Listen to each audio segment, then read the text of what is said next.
Good morning बच्चों, आपका स्वागत है हमारे यूट्यूब चैनल विज्ञान ज्ञान में।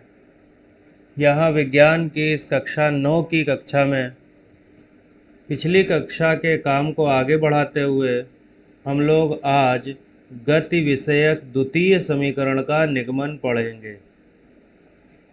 बच्चों, आपको अगर कोई प्रश्न पूछना हो तो आप कमेंट बॉक्स में लिख सकते हैं। हमारे वीडियो को ज़्यादा से ज़्यादा शेयर कीजिए ताकि ज़्यादा से ज़्यादा लोगों तक ये बात पहुंच सके। तो आइए आरंभ करते हैं, लेकिन आरंभ करने में सबसे पहले हम चाहते हैं कि हमारे साथ आप सभी लोग गति के तीनों समीकरणों का एक बार रिवीजन कर लें। तो कौन कौन से समीकरण होते हैं? गति का पहला समीकरण होता है v बराबर u प्लस ए टी। गति का दूसरा समीकरण होता है s बराबर u t plus 1/2 a t square. और गति का तीसरा समीकरण होता है v square is equal to u square plus 2as। जो पहला समीकरण है उसको हम कहते हैं वेग समय संबंध, जिसका कि डेरिवेशन हम पिछली कक्षा में कर चुके थे। दूसरा समीकरण जिसको कि हम लोग बोलते हैं विस्थापन समय संबंध, इसका डेरिवेशन हम लोग आज सीखेंगे। तो आइए हम लोग आरंभ करते हैं विस्थापन समय संबंध का निगमन कैसे किया जाता है।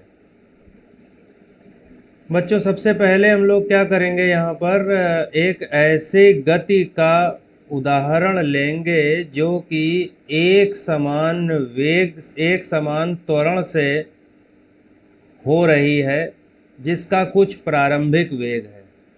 ठीक है, तो यहाँ पर हम लोगों ने क्या लिया है, हमने यहाँ पर t बराबर 0 पे इस कण का वेग u ले लिया है। ये जो ग्राफ है इसकी y अक्ष में वेग रखा गया है और जो x अक्ष है उसमें हमने समय को रखा है। अभी क्या हुआ है कि t समय तक यह गति करता रहा है, यह कण t समय तक गति करता रहा है और गति करते हुए इसने अपने वेग को बढ़ाया है और वह वेग v हो गया है। तो एक समान त्वरण a से t बराबर 0 समय से t बराबर t समय तक कण का वेग u से v हो गया है। ये t बराबर t समय है। ठीक है, यहाँ पर मान लिया गया है कि कण का एक समान त्वरण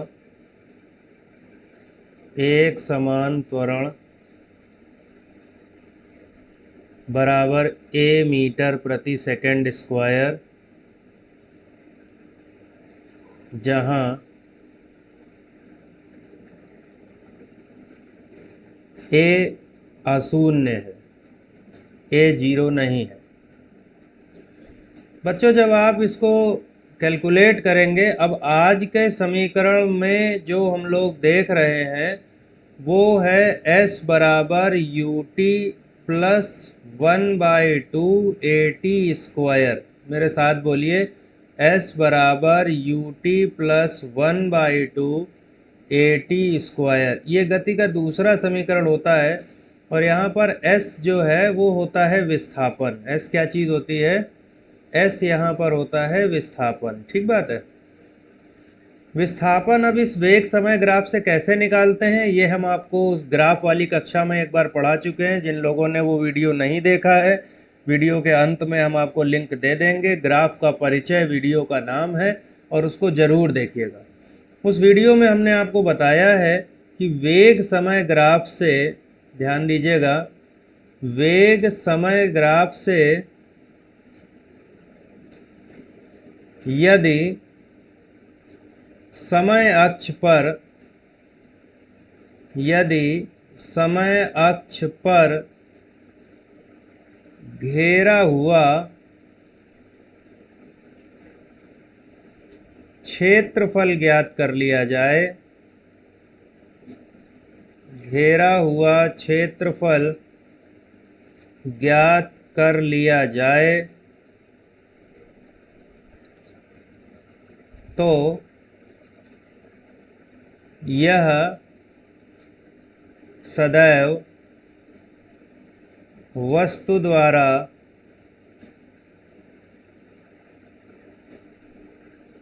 दिए समय में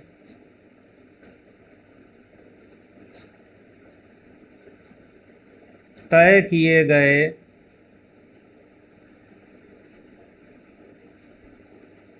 विस्थापन के बराबर होता है। विस्थापन के बराबर होता है। तो बच्चों देखिए, इसमें विस्थापन हम लोग ज्ञात करेंगे और इसको हम लोग एक काम कर रहे हैं कि कुछ पीले रंग से यहाँ पर ये वाला क्षेत्रफल हम लोग निकालेंगे। तो इसको इस तरह से हम भर दे रहे हैं ताकि आपको ये बात पता रहे कि हमें ये वाला क्षेत्रफल जो है वो ज्ञात करना है। अब अगर आप ये आकृति देखेंगे तो इसको हम लोग गणित की भाषा में क्या कहते हैं? ये एक समलंब है और इस समलंब का नाम हम रख लेते हैं। समलंब का नाम है OABC। तो इसका मतलब वस्तु द्वारा तय किया गया विस्थापन, वस्तु द्वारा तय किया गया विस्थापन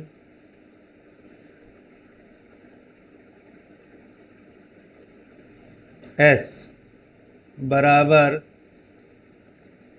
समलंब OABC का क्षेत्रफल। क्या आपको याद है समलंब का क्षेत्रफल? पिछली गणित की कक्षा में आप लोगों ने पढ़ा होगा। समलंब का क्षेत्रफल होता है, ध्यान कीजिए और बताइए, समलंब का क्षेत्रफल होता है 1/2 गुणे समांतर भुजाओं का योग, समांतर भुजाओं का योग गुणे बीच की दूरी या कह लो ऊंचाई। बीच की अभिलंबवत दूरी कह लीजिए या उसको ऊंचाई कह लीजिए। तो यहाँ पर क्या हो जाएगा? 1/2। अब समांतर भुजाएं कौन सी हैं? एक भुजा हमारी चित्र में देखिए, एक भुजा हमारी OA है और दूसरी भुजा हमारी BC है और बीच की दूरी जो है वो कौन सी है? वो है OC। कोई दिक्कत नहीं है। चलिए मान रखते हैं। OA का मान U के बराबर है, इसके बाद BC का मान y अक्ष पर देखेंगे V के बराबर है और OC का मान समय वाली अक्ष पर t के बराबर है। तो इस तरह से हमको ये पता चला कि S बराबर हमारे सामने एक समीकरण आ गया U + V/2 × t। तो आइए देखते हैं इसको कैसे हल करेंगे। तो हमारे पास जो समीकरण आया वो आया S बराबर 1/2 गुणा U + V और गुणा t। अब हम यहाँ पर एक समीकरण का प्रयोग करेंगे। हम जानते हैं कि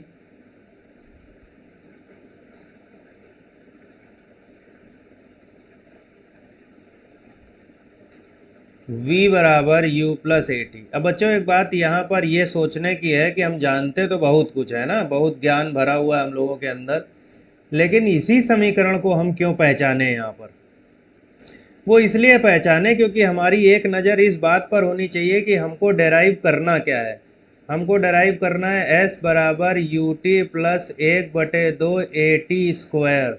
अब यहाँ पर अगर आप देखो तो S है, हमारे समीकरण में भी S है, U है, हमारे समीकरण में भी U है, यहाँ पर A है, हमारे समीकरण में नहीं है, और हमारे समीकरण में V है जो कि इस समीकरण में नहीं है। इसलिए हमको V को हटाना है। तो आइए V को हटाते हैं और V की जगह ये मान रख देते हैं। तो S बराबर क्या आ जाएगा बच्चों? 1/2 U प्लस, अब V की जगह हमने रख दिया U + AT। समझ में आ गई बात? और साथ में T से गुणा है। इसको अगर आप हल करते हैं तो क्या हो जाएगा? U में U जोड़ करके 2U हो जाएगा प्लस AT और बाहर T। ब्रैकेट को तोड़ दीजिए। 1/2 अब क्या हो जाएगा 2ut प्लस AT की घात 2। अब जब आप इसको हल करेंगे तो क्या आएगा 2/2ut, ब्रैकेट ये वाला भी तोड़ दिया, और 1/2 AT स्क्वायर। इस 2 से ये 2 कैंसिल हो गया और हमारा समीकरण क्या आ गया ut प्लस 1/2 AT स्क्वायर। तो इस तरीके से हमने ये s बराबर ut plus half AT square इस समीकरण को पूरी तरीके से निकाल लिया ग्राफीय विधि द्वारा।